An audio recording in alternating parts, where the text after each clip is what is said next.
Okay. Oh, so the communication method changed. So they were going, instead of saying left, your left, my left, they were actually touching. Oh, amazing. Amazing. Oh, amazing. Wow. That's determination. Okay, great. Maybe one more observer. One more observer. One more observer, maybe. Another, yes, please. So our group they did a good job of communicating with each other. Yes. Understand where it was. But I was impressed by Jim's use of hand signals to help too, as he was explaining where it was.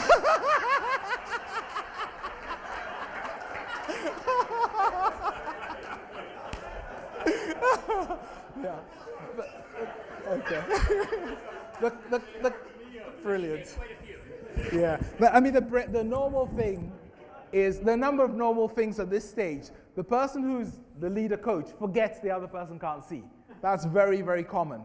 So hand signals and saying, no, further across or further, which means nothing to them. That's very common. So when we were talking earlier about conversation and minimalization, acceptance, and getting the language right, this is just part of the thing of having to step into somebody else's shoes. The other thing which also is quite interesting is yours was really unusual because in spite of the trust building which Bill described, you got involved. The most common thing at this stage is the person in the chair becomes quite dependent. And they wait for an instruction. Go left, go right. Yes? So the person actually driving it is the leader coach. Am I right? Yeah. Okay, so that's very, very common. The other bits which are also quite intriguing is that you go for volume. The more you can throw, the more likely, so it actually becomes a random thing. It becomes like this sort of monthly forecast. Will we hit the target or not? You and me. So that's the...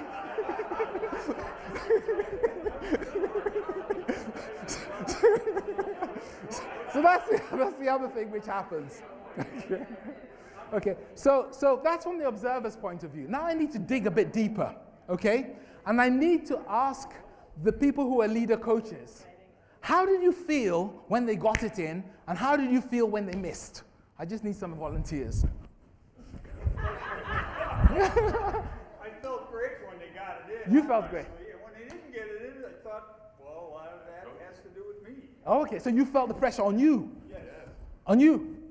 Yeah. You felt bad. You felt but you weren't throwing anything.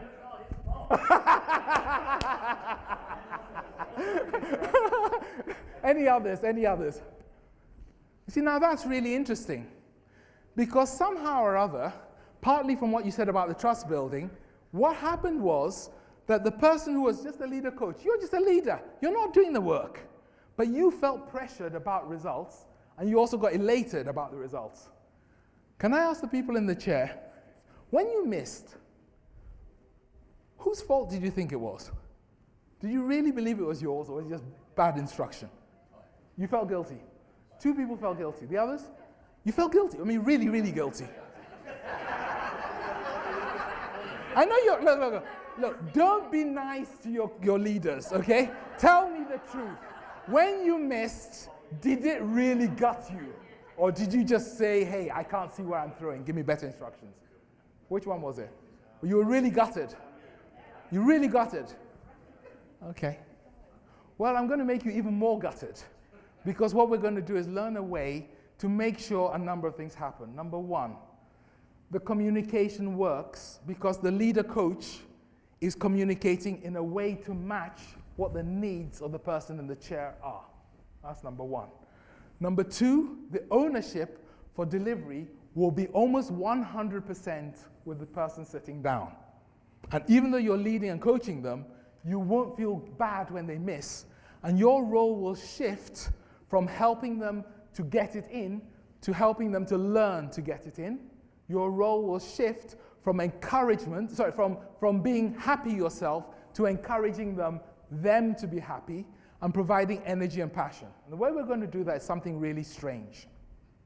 It's a classic thing. If you have to help somebody do something, if you know how to do it, then it's easy. You just tell them. But what if you have to teach somebody to do something which you don't know how to do yourself? What's the mechanism? Any ideas? What do you do? Because you can't do it yourself. I mean, you were lifting their hands, but it's not you doing the throwing. So what do you do? Well, I use a little trick. Very simple trick, but it's a learning trick. The trick is to get the person in the seat to drive the whole process and own it because you use questions. You know how we use questions on the crocodile brain to get people's engagement? But it's a specific sequence of questions. So rather than just telling them to chuck it and throw it, what you do is you let them throw it, and then when they've thrown it, you ask them a specific question. You go, where do you think it went? It seems completely crazy, because how can they know? Exactly. Okay? On the first throw, they'll have no clue, because I'm going to move all this around. Okay? So the first thing you do is what we call checking out. Find out what they think they've done. You don't give them any advice. You check out what they think they've done. That's question one. Where do you think it went? And they go, I think I threw it too far. Second question you ask them is, why do you think that? You ask them a question to deepen their understanding. It's not so that you can understand, but so that they can better understand. And they'll say things like, well, I pushed my arm too straight, or I heard it hit the side of the bucket. You with me? So what you do is you find out what they think has happened. Check out. Then you ask them questions, but the point is not so that you understand. The point is so that they understand. And so that's the next step. Then you challenge them. So how are you going to do it differently next time? I'm going to keep my wrist straight. Yes? And only if they're completely off the scale and wrong, at that point you offer them help. Now, if you notice, I've worked really hard on this. It spells out the word coach. Did you notice? So check out, ask, yes, challenge, offer help. Okay, so this spell, help is with H, okay. COACH, okay. So what's the first thing you're going to do when they chuck the ball? You're going to, and then you're going to do what? And then you're going to do what? And then when they've got it completely wrong, then and only then do you say, it went to the left, you go to the right, what are you going to do now? Yes? You got it? You ready? So it's check out, ask, challenge, offer help. So, you ready to try again?